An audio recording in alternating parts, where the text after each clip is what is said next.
Electronics engineering के इस numerical lecture में आप सभी का स्वागत है। मैं रामकृष्ण शर्मा ओपैम के न्यूमेरिकल के साथ उपस्थित हुआ हूं। एक न्यूमेरिकल इस तरह का भी आता है कि इन्वर्टिंग और नॉन इन्वर्टिंग टर्मिनल पर अलग अलग वोल्टेजेज अप्लाई कर दें और फिर फाइनल आउटपुट वोल्टेज आपसे कैलकुलेट करने के लिए कहा जाए। तो इस तरह के जो न्यूमेरिकल होते हैं those are very important. Normally common तौर पर अलग अलग जो यूनिवर्सिटीज होती है उसके क्वेश्चन पेपर में इस तरह के न्यूमेरिकल देखे गए हैं, है ना। तो इसके बारे में एकदम क्लियर होना चाहिए कि कैसे इसको करेंगे। तो एक तरीका तो ये है कि भाई जैसे मान लीजिए यहाँ पर केवल एक ही वोल्टेज अप्लाई किया होता है ना, तो कोई बात नहीं थी, लेकिन आपने नॉन इन्वर्टिंग टर्मिनल पर दो वोल्टेज अप्लाई किया है। ये पॉइंट बी है, पॉइंट बी पर जो वोल्टेज कैलकुलेट करेंगे फिर वो कैसे कैलकुलेट हो, ये भी समझने वाली बात है ना। और जब तक ये वोल्टेज कैलकुलेट नहीं होगा, VA की वैल्यू नहीं पता चलेगी, तो आप यहाँ पर जो करंट हमारा इक्वेशन है I = IF, उसको आप कैलकुलेट नहीं कर पाएंगे। अच्छा, एक चीज और ध्यान दें, यहाँ पर ये करंट क्वेश्चन में I दिया हुआ है तो और पूछ रहा है I की वैल्यू, I1 की वैल्यू, I2 की वैल्यू, I1 यहाँ पर है, I2 यहाँ पर है ना। ये सारी वैल्यूज को और आउटपुट वोल्टेज V0 को कैलकुलेट करने के लिए बोल रहा है। ये सारी चीजें कैलकुलेट करने के लिए पूछ रहा है आपसे, है ना। ये सबको आपको सॉल्व करना पड़ेगा। तो चलिए एक एक करके इसको सॉल्व करने का प्रयास करते हैं। तो देखिए यहाँ पर हमने वोल्टेज V1 अप्लाई किया 1.1 वोल्ट, V2 अप्लाई किया -1.6 वोल्ट और V3 अप्लाई किया -2.2 वोल्ट। सबसे नीचे वाला वोल्टेज V1 है, उसके ऊपर V2 है, उसके ऊपर V3 है। और V1 और V2 जो वोल्टेज अप्लाई किया है वो नॉन इन्वर्टिंग टर्मिनल पर अप्लाई किया है। और आपको ये भी पता है कि जो ओपैम के अंदर फ्लो होने वाली करंट है II, उसकी वैल्यू कितनी होती है, 0 होती है। तो जो यहाँ पर करंट का डायरेक्शन दिखाया गया है I1 और I2, अगर इन दोनों को हम सम करेंगे, ये इनकमिंग करंट हुआ ना B पॉइंट की तरफ, और यहाँ से दूर जाने वाला करंट 0 के बराबर है, तो I1 + I2 की वैल्यू 0 के बराबर होगी कि नहीं होगी।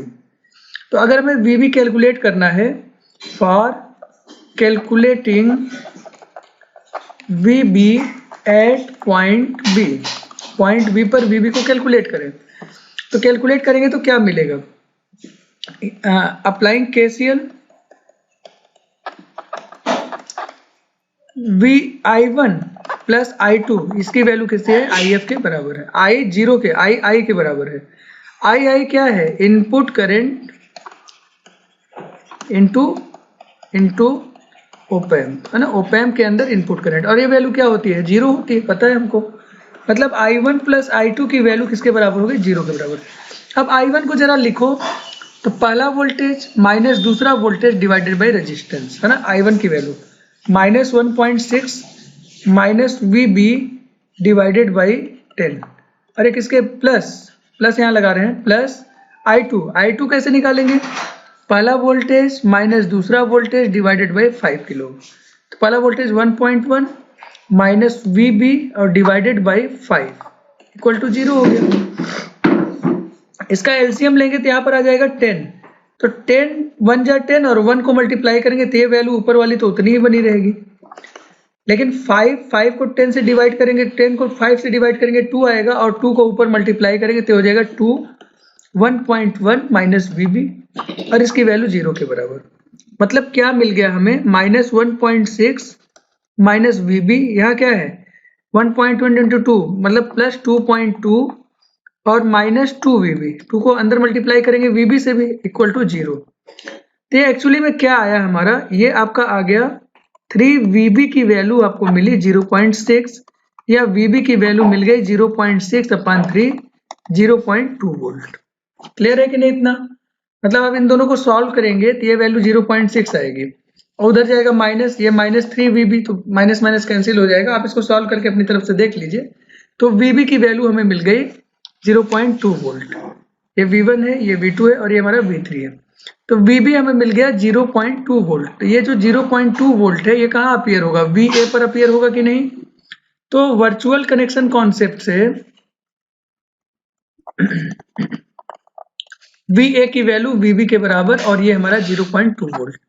अब हम यहाँ पर KCL अप्लाई कर सकते हैं। ये करंट हमने चूंकि I दिया ही है, इसलिए आप इसमें कोई बदलाव नहीं करिए। तो यहाँ जो बगल में करंट है इसको आप कोई और करंट आप मान लीजिए ये हमारा क्या है, I3 है। I3 आपने कुछ दिखाया नहीं है, इसलिए इसको हमने कर दिया यहाँ पर करंट I3। वैसे भी यहाँ का वोल्टेज V3 है, इसलिए करंट को I3 कर सकते हैं, ठीक है। तो केसीएल अप्लाई करेंगे तो अब ध्यान से देखिएगा, मैं सारी चीज आपको बताने जा रहा हूँ, है ना। केसीएल जब अप्लाई करेंगे पॉइंट ए पॉइंट पर केसीएल अप्लाई करेंगे तो आई की वैल्यू I3 के बराबर। आई को कैसे लिखेंगे, ये करंट का डायरेक्शन है इधर, है ना, मतलब पहला वोल्टेज V0 है और दूसरा वोल्टेज VA है। ये हो गया V0 minus VA divided by 100। और I3 की वैल्यू क्या होगी, ये हमारी होगी VA माइनस यहाँ का वोल्टेज V3 माइनस ऑफ 0.2 और डिवाइडेड बाई 20 को ये कैंसिल करेंगे तो 20 को आपने डिवाइड किया तो यहाँ पर क्या मिला आपको 5 मिल गया, है ना। 25 जा 100, ये 5 को आप इधर मल्टीप्लाई करेंगे तो ये हमारा V0 माइनस VA आपने यहाँ लिख दिया, V0 minus VA equal to यहाँ पर क्या वैल्यू थी VA और ये प्लस 2.21, तो 2.2 को आप 5 से मल्टीप्लाई करेंगे तो ये क्या हो जाएगा 2.25 11, तो 5 VA प्लस 11। इसको और अच्छे से सॉल्व करिए तो जो V0 की वैल्यू होगी वो क्या होगी, ये VA इधर जाएगा जुड़ जाएगा तो 6 VA प्लस 11।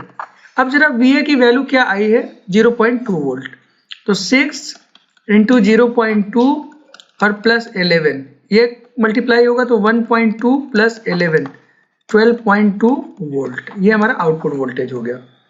तो हमें क्या क्या पूछा है उसको भी जरा देख लेते हैं। एक तो V0 पूछा हुआ है तो V0 की वैल्यू आ गई 12.2 वोल्ट, क्लियर है कि नहीं। अच्छा अब I1 पूछा है, I1 हमारा ये करंट था, है ना, ये वाला करंट। I1 कैसे निकलेगा, I1 हो जाएगा आपका V2 माइनस VB अपान 10, है ना। तो इसको सॉल्व करिए तो V2 है माइनस 1.6, VB है 0.2 डिवाइडेड बाई 10, मतलब ये हो गया माइनस 1.8 डिवाइडेड बाई 10 या माइनस 0.18 मिली एम्पियर। इसी तरह से I2 हमारा क्या होगा, तो इसको तो आप देखिए ना, I1 प्लस I2 हमारा 0 आया था, अभी पिछले वाले स्लाइड में हम लोगों ने इसको किया था कि भाई I1 प्लस I2 की वैल्यू किसके बराबर है, 0 के बराबर है। तो I1 प्लस I2 0 है, यहाँ से I2 की वैल्यू क्या आ जाएगी माइनस I1, मतलब minus of minus 0.18 milli ampere, ये I1 की वैल्यू ऊपर आई हुई है तो माइनस माइनस प्लस हो जाएगा तो हो जाएगा 0.18 मिली एम्पियर, I2 आ गया हमारा।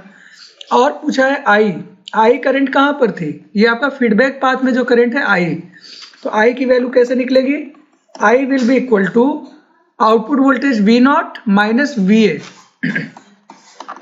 V0 माइनस VA और डिवाइडेड बाई कितना रेजिस्टेंस की वैल्यू है 100, है ना। तो V0 हमारा आया था 12.2 ये आया हुआ है ना, V0 12.2 माइनस VA है 0.2 डिवाइडेड बाई 100, ठीक है, मतलब 12/100। अगर इसको सॉल्व करेंगे तो आ जाएगा 0.12 मिली एम्पियर। एक्चुअली में ये जो भी चीज़ें पूछी जा रही हैं उन सारे वैल्यूज को आप निकाल सकते हैं। कई बार I करंट जो होता है वो फर्स्ट ईयर के एग्जाम्स में नहीं पूछा जाता है, तो कम से कम V0 तक की जो कैलकुलेशन है उसको आसानी से कर पाए, इस पर हमको ध्यान देने की ज़रूरत है, ठीक है। तो अभी आपने चैनल को सब्सक्राइब नहीं किया तो चैनल को सब्सक्राइब करिए, वीडियो अगर आपको पसंद आया हो तो उसको लाइक करिए, उस पर कमेंट करिए।